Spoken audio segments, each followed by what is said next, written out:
we're back on Action Callers, and now we said goodbye to our wonderful people from the public library, Janet Larson, who's the Associate Director of Sacramento Public Libraries, and Dorothy Bakers-Mill, who is working on the campaign, head of the campaign for libraries in the county. And now I have with me, a little quieter in here now, I have Jan Bergeron, who is the Green Party candidate for the California Assembly, and I believe the 8th District? 9th District. 9th District, okay. So tell us, Jan, a little bit about yourself and, you know, when you first started to be active in the community, and maybe lead into what made you running for this office. Well, I'm originally from Chicago. Grew up in a working class neighborhood there. In a working class family of factory workers. My father was a tool and die maker by trade. When my older brother dropped out of high school, he went to work in a factory. When I finished high school after majoring in music, I went to work in a factory too. Mm-hmm. Did you play music for the people in the factory? No. I've been in California about 28 years and in downtown Sacramento for over 16 years. My first activism was still in Chicago. At that time, I'm 49 years old. We had the Vietnam War and the military draft, and I was a draft resistor and a draft counselor and anti-war organizer, and worked at the American Friends Service Committee office downtown in volunteer work, coordinated a local neighborhood center, helped start a countywide draft counseling organization. I expected to go to prison, as some friends of mine had. I was going to ask you if you went to prison. I lucked out. Uh-huh. My lottery number was 50. My classification was 1A. But I think because I was one of those troublemakers, they decided to put me in an administrative holding category 1H, and I lucked out. What does that mean, an administrative holding pattern? It's, excuse me, it's a non-appealable category. If you're in any other category, you have appeal rights, and then so you can harass them with paperwork, and they just didn't want to deal with that, so they put certain people in the 1H category. Which meant they wouldn't call you to be in the service because you wouldn't make a good soldier anyway? They did not tell me their reasons for it. Well, very good. So, so you were a resistor, and then and you helped a lot of other people stay out. And in this job you're going for now, for an assembly, will you have anything to do with the military and that kind of thing? And how will, if you do, does the state have much to do? Not directly, and I'm not focusing on that issues in the state campaign. Mm-hmm. My latest claim to fame in Sacramento as an activist was in leading the opposition to the Sacramento City Council's corporate sponsorship program, which brought us the Pepsi deal and threatened to bring us other things. And I'd like to make something clear about these things, that they call them sponsorships, but they are really business deals, and they're not what we think of as sponsorships, like a gas station sponsoring a youth soccer league. Give some jackets or things like that. Right. All the literature the city put out made this very clear, that whatever funds the corporation paid the city was for services rendered. And the services rendered were what? The vending machines and things like that? Or? Well, the 162-page consultant's report said it could be a variety of things, including naming rights, naming a school? Naming of buildings, yes. A lot of advertising on park benches, advertising on the back of parking tickets, advertising and discount coupons in your city utility bills, advertising on city uniforms. Would they be paying for the advertising? They would be paying for the advertising, yes. So we didn't want to turn our city into a corporate... corporate theme park. Empire? No. Have any other cities done that? Not to this extent. And that's one of the excuses the city council used. Well, everybody's doing it. But this was the most comprehensive proposal we've ever seen. Fortunately, it hasn't gone nearly as fast as we thought it would. All we have is the Pepsi deal. But I can use that as an example of the conflict of interest that's been built into this thing. So it did get voted in here in Pepsi, Sacramento? Yeah. Oh, yeah? Pepsi? Oh, yeah. Pepsi was the first one. They were supposed to be working on a telecommunications deal. It's been a long time. We haven't heard anything about that. We don't know what's happening. So you've been fighting that. That's been have you been like the head of that committee or something? Well, I helped start an ad hoc organization called Citizens for Public Priorities along with David Vasco. But after the Pepsi deal passed, and we got so little response to it, we kind of gave up. By on that response, issue. you mean by the community? By the community. People generally did not know about this. When they did, they didn't want it, but they didn't care enough to actually get actively involved in What it. would they have needed to do, do you think, to, each person that's sitting out there listening to us right now, what would have made a difference if they had done, do you think? Called or written their city council member, call or written the mayor, go on to the city council meetings at which this was discussed. Mm-hmm. By contrast, you can see Pepsi tried to do the same thing with the Sacramento Unified School District. The parents were in an uproar, and the parents put it on hold. We don't know that for that's sure. So that's the one that did fail. Mm-hmm. Recently, yes. Yeah. Yeah. Okay. So they got a lot of backing. Mm-hmm. But with the Pepsi contract, the city is obligated to promote the increased use and consumption of a product that is documented, very thoroughly documented, to be bad for your health. Mm-hmm. So they are contracted to promote bad nutrition and bad health, and I Right. think that's bad policy and indefensible Mm-hmm. for any amount of money. Listen, if you're interested in talking to young Bergeron, give us a call at 456-5199 and ask him some questions. Or if you don't agree with him, let's hear your opinion. And we're excited to have you on as well as Jan Bergeron. So let us all take an action and be heard. Let's just sit there and cry in our, what do we cry into? What are, let's just don't sit there and cry. Let's do something about what we feel. So give us a call, and that would be an action, and give us your opinion. So in the assembly, what do you see yourself wanting to do? What kinds of ways do you want to be active in the assembly? My first priority is campaign reform, and I can give you several reasons for that. Good, sure. The Pepsi deal is one of those. It's part of a process called corporate colonialism. Mm-hmm. And corporate colonialism is a process whereby corporations take public resources, public facilities, public institutions, even sometimes public officials, and turn them to work for corporate profit at the expense of public interest, sometimes contrary to public interest. Like what? What would be a contrary? Well, the Pepsi deal, I think, is one of them. It's promoting bad nutrition and bad health. And Like if it was orange juice, it might have been better. sure, yeah. Mm-hmm. And to have all these things in the schools, another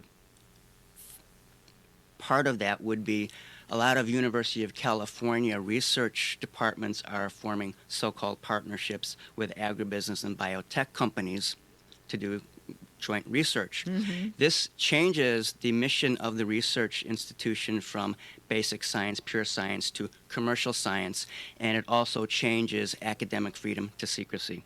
So let me That is ask not you good. this. So if you're elected to the assembly, would you have some power to encourage other people in the assembly to vote against something going through? Would there be certain laws that might be would happen between businesses, corporations, and let's say research at Davis and yes. at Berkeley and things like that? I would attempt to introduce and pass legislation that would put a stop to these and then sunset any existing partnerships like that. So you mean of governmental and university things that are Yes. paid by the state, the California voters Yes, yes. and the non-voters. Mhm. But I hope all of you who are listening here did get yourself registered to vote so that you can vote on November 7th. That's a Tuesday, November 7th. And very important that you need to come out and vote. Do you feel it's important to people to vote? Yes, it is if there's someone they think is really worth voting for. Uh-huh. I have been ambivalent in the past, Mm-hmm. and personally, if I vote every election, but if there's no one running in a particular race that I can really vote for, I do not vote for someone I do not really want. Mm-hmm. Don't put in a write-in candidate or anything like that? Well, if there is one, it would, yeah. Uh-huh. Well, even if there wasn't one, could you write somebody in? It or- wouldn't count. Wouldn't count. No, I ran for Congress in 1992 as an independent. I did not get on the ballot, so I ended up as a write-in candidate. Mm-hmm. And What happened that you didn't get on the ballot? well, the laws are so stacked against independents, you have to get a huge number of signatures to qualify. And if you're not a named person, if you don't have a lot of money to pay signature, people to get signatures for you. It's just virtually impossible to Unless do. you have a lot of volunteers. So give us a call if you think any of these things that Jan is talking about is important and that you agree with him. Give us a call at 456-5199. You know, if you're sitting and listening, you know, if you have your cell phone next to you in the car, maybe we don't want you to call. I don't know if it's too safe to talk, but if you're at home, and just get up, make a phone call, 456-5199, and give us your opinion. Nobody here is going to beat you up, put you down. We want to just really hear from you and want you to get active in the things that you think are important. And if you find yourself getting mad at what Jan is saying here, let us know, and maybe we can support you in figuring out what you should do to change that. So anyway, what else?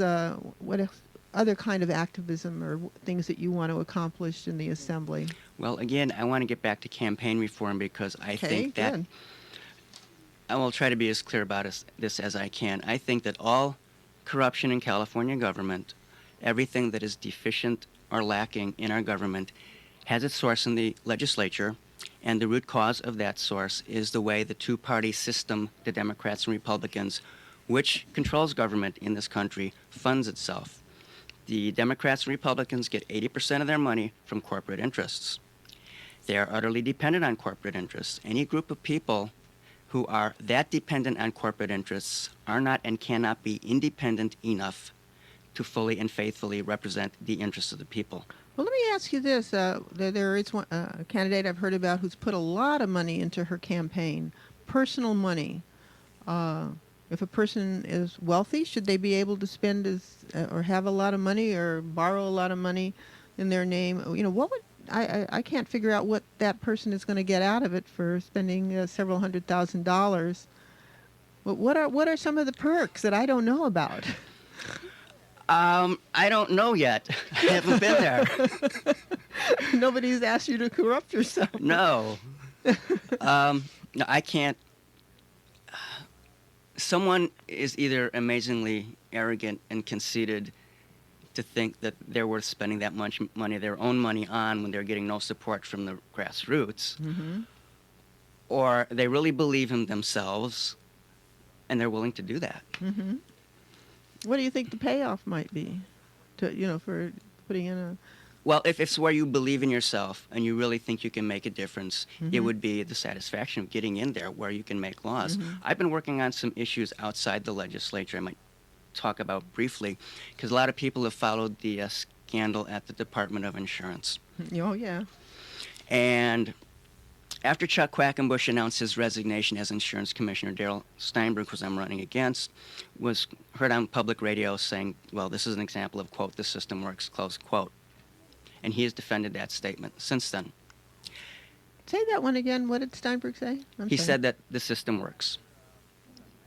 The system... After Chuck Quackenbush announced his resignation as insurance commissioner. That he got out, that he was kicked out or left or resigned with the pressure. Well, frankly, for me, first of all, that a corrupt politician resigns in disgrace, to me, if you think that's an example of the system working, you have low standards. It never should have happened to begin with. But what happened with this system is that an investigator on the Assembly Insurance Committee happened to be old friends with a staff attorney at the Department of Insurance. He's the one who convinced her to go to law school, actually. And so they knew each other. She decided to photocopy confidential information, confidential documents, and give them to him. That's what blew the case open. The system was set up by law that those documents were confidential, and that she was violating the law to do that, meaning the system did not want her to do that. She bucked the system. Did she get fired? The system didn't work again. If the system worked, she would have been fired, you bet.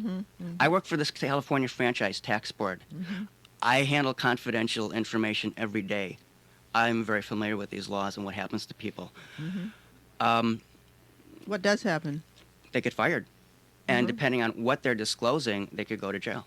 And she could have gone to jail. So she was an exceedingly courageous person. It wasn't the system. It was just two people, the investigator on the Insurance Assembly Committee and her. Now, I've been trying to get these laws changed since 1997. In 1997, I developed a set of proposals to strengthen government accountability and strengthen state whistleblower protections. Mm-hmm. And I shopped them around to various people in the legislature, including our own Senator Deborah Ortiz. And if one of those proposals had been passed, no state employee would have to risk criminal prosecution for disclosing confidential information in a whistleblower complaint.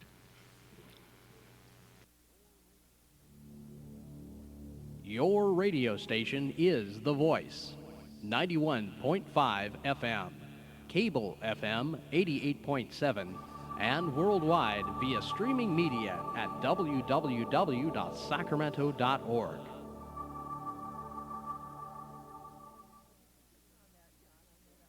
Okay, would you continue on that, Jan? I know that was an interruption, but go ahead. And because the Whistleblower Protection Act encourages people to file complaints of inappropriate governmental activity, Mm-hmm.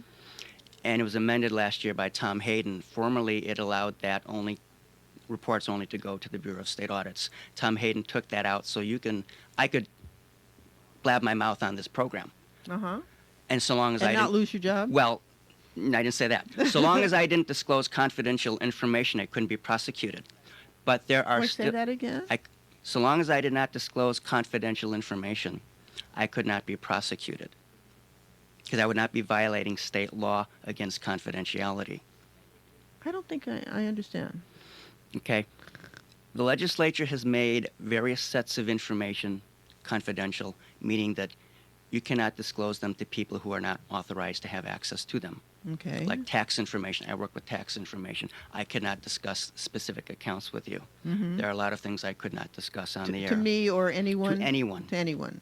Okay. Like me, I'm a therapist, and I'm not to talk about my clients out here on Radio Land or Right, even to a right, friend. right. So there are laws for that. So if you knew something was going on that was confidential kind of material that was illegal, if you did talk about it, then you could lose your job or go to jail. Yes. But if you were courageous and willing to lose your job, you could do it, and maybe you'd get If held. enough people are watching, enough radio and TV stations are watching, and you're considered a hero for doing it, then they probably wouldn't do anything to you, which is what Mhm. I think protected Cindy Osias, the Department of Insurance Mhm. attorney. I would like to make a minor correction here, that people may make reports to the Bureau of State Audits, Oh, okay. Bureau of and there is State a Audit. whistleblower hotline in the phone book under the Government Bureau of State Audits. Okay, good. Can And they all find that in information the phone book? reported to them is confidential.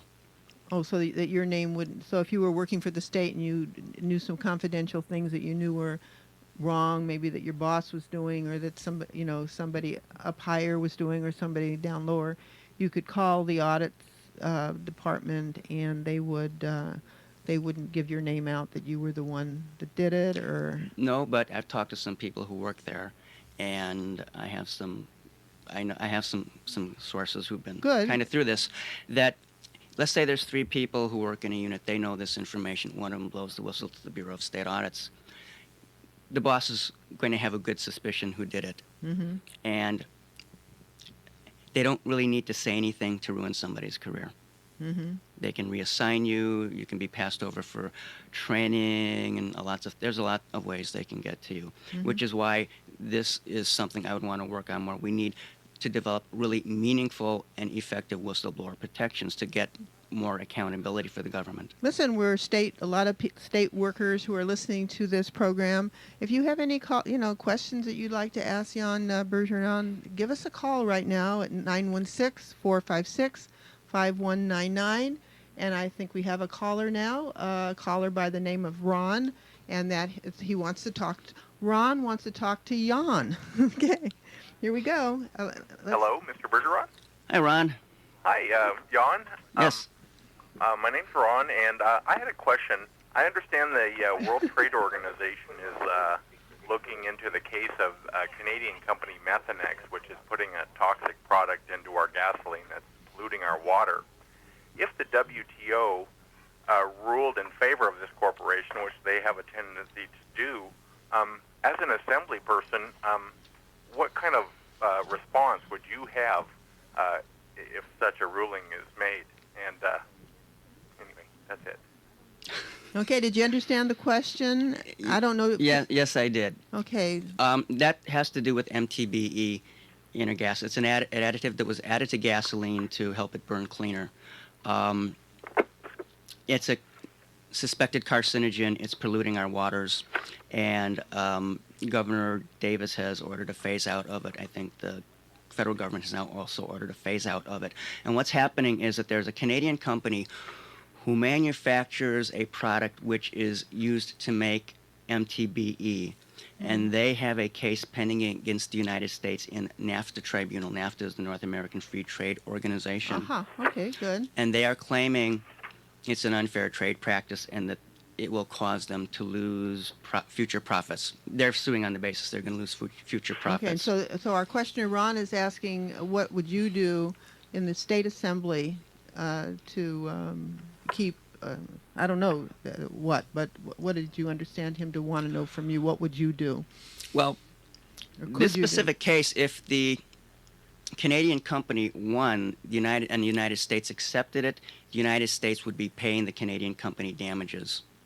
If the federal government did not accept it, I'm not sure what would happen. Then Canada or maybe NAFTA could impose some kind of trade sanctions on the United States. But I think there's a principle here that we can discuss about this, and I think a more appropriate case might be food labeling.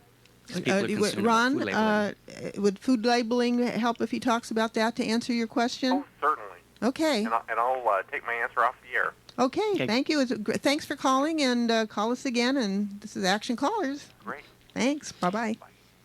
If California passed a strict food labeling law that required more detail than, let's say, what the international standard is now, foreign companies or foreign countries could file a complaint against the United States based on California's law, saying it's an unfair barrier to trade, that it's an undue burden for their companies to have to rewrite all their labels for their products, even though we should have a right to know what we're eating. Mm-hmm.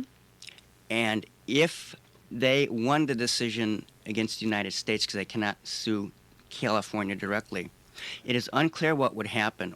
How would the federal government act to get California to stop enforcing that law? Would they have to go to court, get some kind of an injunction against us? Would they threaten to withhold funds for certain programs if we didn't do it?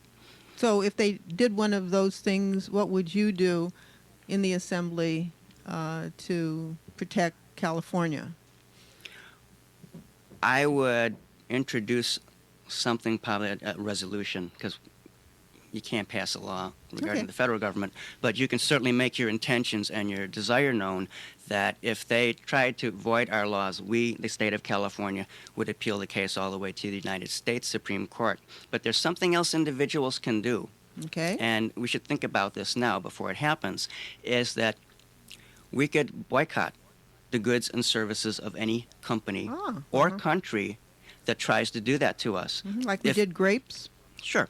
If a foreign corporation does file a case that results in us having to void food labeling laws because their products don't meet those labeling laws, well, we don't have to buy them. And we need to make it clear that we don't. So we have the power in our pocketbook and what we think we should eat, kind of thing. Yes. Great. Okay, that was a great question, Ron. I want to thank you for calling and asking that. And I think Jan is very clear. It seems to know what is going on and what he might be able to do. So anything else you want the listeners to know about you and what you might do? Have you been studying how the assembly works and all the... I know if I was voted in, I wouldn't know where to turn on the lights. They have good training on that for new people coming in. But I do have a website, and it's at www.bergeronforassembly.org. B-E-G... No, B-E-R... B-E-R, rather. G-E-R-O-N. B-E-R-O-N is your... B-E-R-G-E-R-O-N. G-E-R-O-N ...